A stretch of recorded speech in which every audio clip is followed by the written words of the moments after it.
All right, heartbreaking story there, and the point being made about there being no protests out on the streets after this kind of killing. Where are the protesters? That's a question that Omar Abdullah asked on Twitter. He's our newsmaker tonight to talk more about what he meant. Omar joining us from Jammu tonight. Omar, in a sense, you started this whole debate by putting it on your Twitter feed. In Delhi, earlier in the day, you spoke about the contradictions of the response in the Kashmir Valley. You basically put forth the question that there wasn't enough condemnation, and you spoke about contradictory responses of the people of the state. What did you mean by those contradictions? Well, I think the contradictions are clear to see. Compare the response to the death of two girls in Shopian to the death of two girls in Sopore.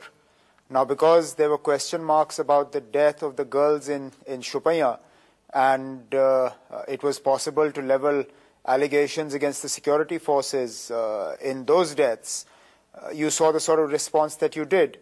Contrast that to the death of these two girls, again teenagers, innocent girls, pulled out of their homes and brutally shot, and look at the response. I mean, obviously, I'm not so much hinting at the general public, because their fatigue to bloodshed is so much that, I mean, this is to be expected. But from the so-called intelligentsia, the political leadership, whether on the mainstream side or on the separatist side, it's actually rather scary as to how selective we are in condemning and criticizing death.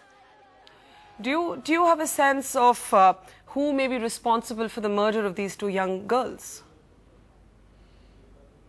We do have some indication not only of the Tanzim involved, but also 2 out of the 3 individuals.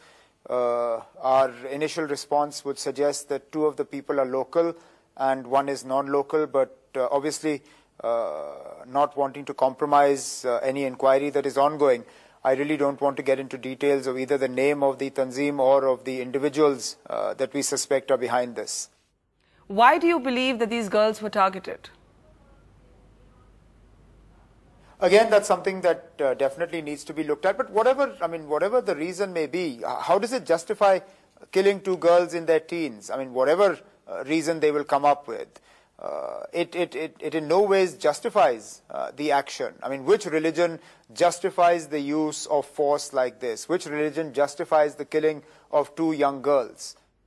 No, of course not. There's no question of any justification at all. But I was just wondering, in your tenure as Chief Minister and with all the political experience that you now have in the state, do you believe that commentary and protests are selective because people are too scared to take a position, or because of some sort of ideological bias?